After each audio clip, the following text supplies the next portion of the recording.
Como decíamos en nuestro sumario, las palabras de la consejera de Educación del Gobierno de Canarias, María José Guerra, calificando como dinosaurio al profesor que no imparte docencia virtual, han sentado como un jarro de agua fría en buena parte de la comunidad educativa. En Fuerteventura, la maestra y portavoz de Coalición Canaria en el Cabildo Insular, Lola García, asegura que la titular del área no sabe de lo que habla y hace una defensa encendida del profesorado. Buenos días, Lola. Hola, buenos días, tía. Bueno, la verdad que estas palabras han generado bastante malestar en buena parte de la comunidad, ¿eh?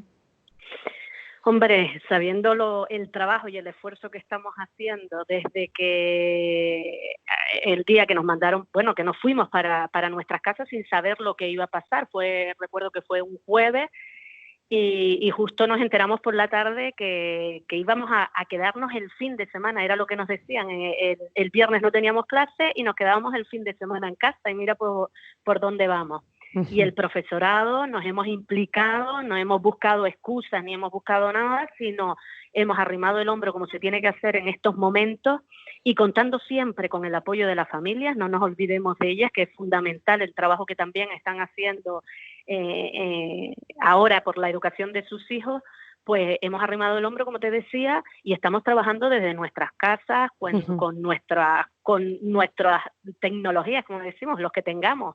Incluso claro, porque esta situación pilla de forma muy desigual también al equipo docente. O sea, cada uno se va a su casa y allí tiene que hacer con lo que tenga en ese momento. Yo no sé si incluso habrá profesores que no tengan ni una conexión. Es extraño en estos días, pero puede darse el caso.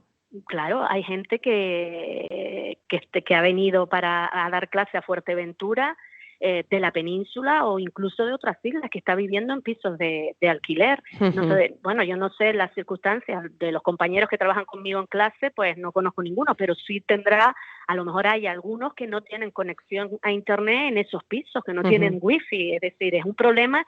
Y ellos, pues, algunos nos hemos apañado también con los teléfonos, con nuestros teléfonos personales. No hemos puesto ningún pero. Hombre, si tenemos miedo, si tenemos dudas de incertidumbres, porque nos preocupamos por nuestro alumnado, claro que es un problema. Y desde luego que no podemos tratar a todas las etapas por igual. No es lo mismo infantil que primaria, que secundaria, bachillerato o la universidad. Yo creo que ahí es donde ha estado el gran error. Porque hablamos de videoconferencias, pero con un niño de 3, 4 años no puedes hacer videoconferencias, o con un niño de 6, 7 años. Podrás mantener que sí estabas trabajando ya, y con los niños de 3 años también lo llevabas al aula de informática, pero desde luego que no es lo mismo. Y después no nos podemos olvidar que la educación tenemos que ir y tratar a todos por igual. Es decir, con la educación presencial, para nosotros, todos los niños, la información que tratábamos, el que no llegaba le dabas refuerzo. Ahora aquí, pues oye, no solo hablamos de brecha digital, que es lo que más se habla, sino también brecha económica. Hay familias que no tienen esa conexión a internet o tienen un solo ordenador, pero sus padres tienen que hacer, su padre o su madre hace teletrabajo. Teletrabajando, claro. Uno o dos, a lo mejor tienen 2 ordenadores, pero sus padres están haciendo teletrabajo y entonces ellos tienen que esperar a que terminen sus padres y la conexión. Ya te digo que el profesorado no solo trabaja en las horas por la mañana, sino que a veces, pues si te queda algún alumno rezagado, pues también por las tardes, o si tienes dudas, vamos, que desde que por nosotros no sea, sabemos lo complicado que es mantener una educación que era presencial al día siguiente, hacerla online, es muy complicado, pero muy complicado para el alumnado, para el profesorado y para la familia. Ustedes dicen que la única consigna que se dio es repasar y no avanzar. Sí, claro. Lo único que nos dijeron es reforzar, repasar y no podemos avanzar. Sí, es verdad que nos dieron una plataforma, se creó una plataforma también. Nosotros trabajábamos con EvaGD, pero nos dieron una nueva plataforma, Cisco Web, que es con la que nosotros nos hemos estado coordinando, hemos hecho sesiones de evaluación, es decir, que sí hemos seguido trabajando. La última semana, jueves me parece que fue, o el viernes de la semana pasada, incluso tuvimos un claustro con 49, me parece, 49 o 50 compañeros, era lo que nos pudimos conectar y hacer un claustro, es decir, que que sí, todo lo que nosotros podamos hacer, pero es complicado. La cuestión es, oye, lo que tienen que hacer es dar unas instrucciones claras y dependiendo de la etapa, insisto, de la etapa a la que nos referimos. Porque se hablaba de que si mandamos PDF, pero tú tienes que mandarle fichas a los niños de 3, 4 y 5 años y los padres se tienen que sentar con ellos también y ponerles. Y todos sabemos la situación y la angustia en la que vivimos, no solo el profesorado, sino cualquier trabajador. Y en una isla de Fuerteventura, cuando vemos todos los hoteles cerrados y vemos lo que está pasando, que afortunadamente están bajando también, como decimos, los casos de contagios y demás, pero sí tenemos la incertidumbre de lo que va a pasar también después. Es decir, sí, es un drama que se vive, ¿verdad?, en el entorno familiar. Y que está ahí y que suscita pues muchísima preocupación en las familias. Hoy, Lola, Confapa Canarias, que es la Confederación de AMPAs de Canarias, ha remitido una nota de prensa a los medios de comunicación en la que insta a reclama la creación de un comité de emergencia educativa. Muestran su honda preocupación por la falta de unas directrices realistas y de homogéneo cumplimiento para abordar la continuidad de la tarea lectiva durante el confinamiento. Claro, es lo que te estaba diciendo. Tenemos que tener unas instrucciones claras para todos iguales y teniendo en cuenta la realidad de Canarias y la realidad de las distintas islas. Como no nos olvidemos que Canarias es una comunidad que tiene un alto índice de pobreza infantil, precisamente en temas, sobre todo de digitales, temas de la economía familiar. Entonces, habrá familias que sí se pueden sentar con sus hijos y que sí son capaces de explicarle y avanzar y poder trabajar, y habrá familias que no. La función del docente no la puede suplir la familia. Es que es eso.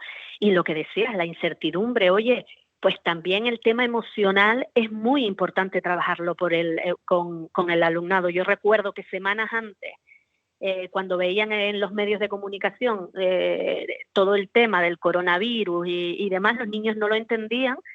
Y recuerdo que un niño salía constantemente de la clase que necesitaba ir al baño y le pregunta, ¿pero qué tienes que ir al baño? Y dice, a lavarme las manos por el coronavirus. Es decir, era como estaban interiorizando ellos, ¿verdad? Claro, en la realidad.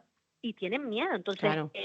Imagínense los chicos, niños pequeños y los adolescentes, de estar acostumbrados a una isla como Fuerteventura, con el clima que tenemos, o como Canarias, que podemos salir y estar metidos en su casa, no es solo dar contenidos curriculares, es también mirar por la salud de ese alumnado, por las emociones que está pasando y las incertidumbres y los miedos por las que está pasando ese alumnado. Entonces, eso también es importante, que le transmitamos esa tranquilidad, que no agobiemos a las familias, porque es verdad que a veces nos preocupamos porque nos exigen cumplir con eso, el reglamento, hay que estar sentado, hay que mandarle tareas, entonces deberíamos de ser un poco más flexibles y ser conscientes de la realidad en la que nos encontramos. Hay mucha diferencia entre unas familias y otras a la hora también de exigir a ese profesorado, pero también es cierto que hay mucha diferencia entre el comportamiento, cómo están llevando toda esta situación los docentes de unos centros educativos de otros. Sí, yo pienso que las directrices también, el centro directivo, los centros educativos también depende de la dirección del equipo directivo. Los equipos directivos se están esforzando con las directrices que le están dando, tanto de inspección y coordinando. Es difícil, vuelvo e insisto, Pía, es muy difícil que de la noche a la mañana pasemos de la educación presencial a una educación online. Por eso es importante, como dice la Federación de Padres y Madres de Alumnado, es importante sentarse y contar con la comunidad educativa.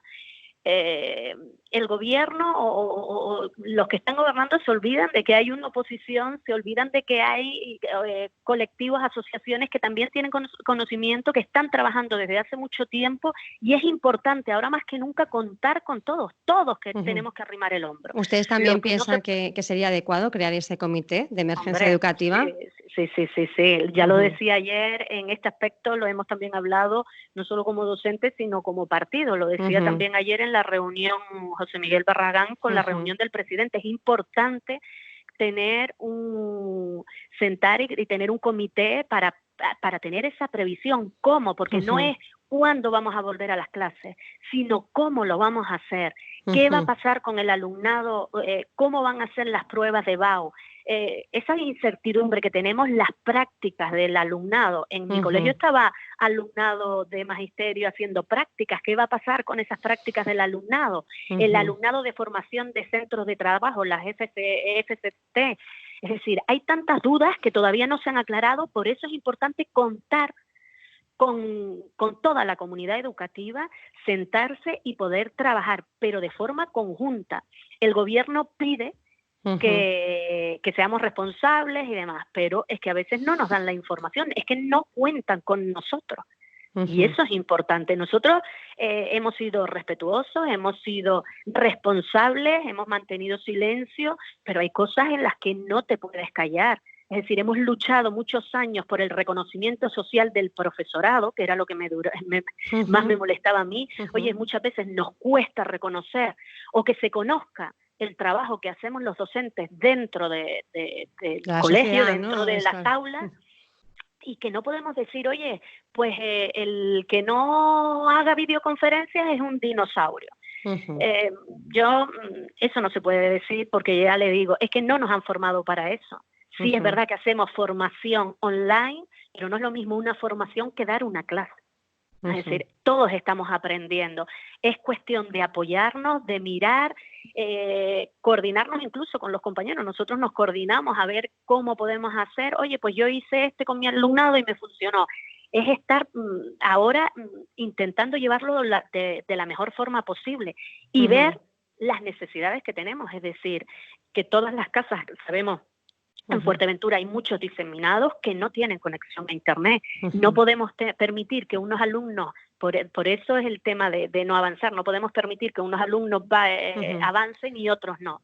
Porque la diferencia a la vuelta de las aulas sería total, ¿no? Claro, entonces sí sería una brecha muy grande del nivel educativo del alumnado. Entonces sí tendríamos después problemas para volver. Entonces hay que mirar exactamente todo eso, cómo se puede hacer, cómo se puede apoyar a ese alumnado y demás. La verdad es que nos ha pillado así de lleno de un día para otro e insisto, es momento de todos poder arrimar el hombro, pero sí es muy importante una buena coordinación.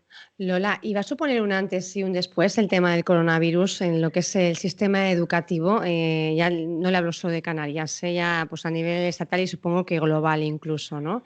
El ir teniendo estas herramientas que nos permite la tecnología y que todos nos estamos haciendo casi un máster, ¿no? Ahora mismo estamos haciendo esta entrevista no solo por radio, digamos por la frecuencia 106.1, sino también por Skype, ¿no? Pues intentando adaptarnos a lo que nos permite la tecnología para, bueno, pues ofrecer el mejor servicio. Yo creo que en esa adquisición de competencias digitales estamos prácticamente, yo creo que en todos los sectores.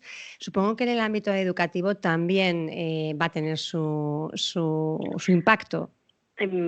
Claro, es que estamos obligados a tener, a dar un cambio en este sentido. Y ahí es importante, siempre hablamos de que hay muchos cambios de leyes en educación que no nos aclaramos. Cada vez que hay un cambio de gobierno y no se ponen de acuerdo, cada vez que hay un cambio de gobierno hay un cambio de ley. Es un lío para los docentes, para las familias, para el alumnado y cosas importantes. Es momento de sentarse, llegar a consensos y en temas de estos que nos damos cuenta que nos encontramos con una realidad de estas que decimos no sabemos lo que puede pasar de aquí en adelante, pero esa previsión la tienes que tener y tienes que estar preparada. ¿Y cómo lo haces? Entonces eso sí es verdad que tenemos que darle una vuelta y que la educación va a cambiar muchísimo, tendría que cambiar muchísimo en cuanto a la forma de, si es necesario, la educación presencial, pero tener estos recursos y ya sabes que todos tendríamos que utilizarlos desde pequeños. Sí, es importante que avancemos en este tema de la era digital, ¿no? De la educación del siglo XXI. El Ministerio de Educación y Formación Profesional vuelve a convocar a las comunidades autónomas mañana para abordar conjuntamente el cierre del curso escolar y las opciones para evaluar a los estudiantes. ¿Usted qué opina? ¿Qué cree a estas alturas? Yo creo que casi pues muchos damos por hecho que va a ser complicado volver a las aulas, ¿no? Bueno, ya lo dijeron en la universidad. La universidad ya no va a tener asistencial, sino presencial, perdón, sino online. Tendrán, es lo que te decía antes, Pía, es necesario que se sienten y que den instrucciones claras, exactamente cómo lo van a hacer. Es decir, el alumnado, yo me planteaba, el alumnado de infantil, las aulas no están ni del de primaria para sentarse y guardar las distancias que tenemos que guardar cuando al día siguiente se levante el confinamiento, es decir, claro, ¿cómo lo van a hacer?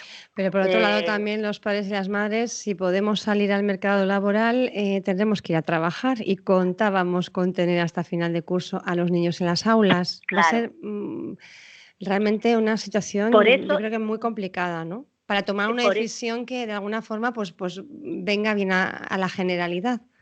Sí, va a ser complicado, tendríamos que mirar, tendrías que tener en cuenta los espacios de cada centro educativo, adaptarlos y demás, para terminar este curso. Pero ya no solo terminar el curso, Pía, porque estamos en abril y es verdad que la primera evaluación y la segunda evaluación se desarrollaron con normalidad, ya prácticamente a 12 de marzo, que fue cuando se cerró, cuando el último día, me parece que fue el 12 de marzo, el último día que fuimos a clase, pues ya tenían prácticamente la segunda evaluación hecha, realmente quedaban 2 meses, que sería el tercer trimestre.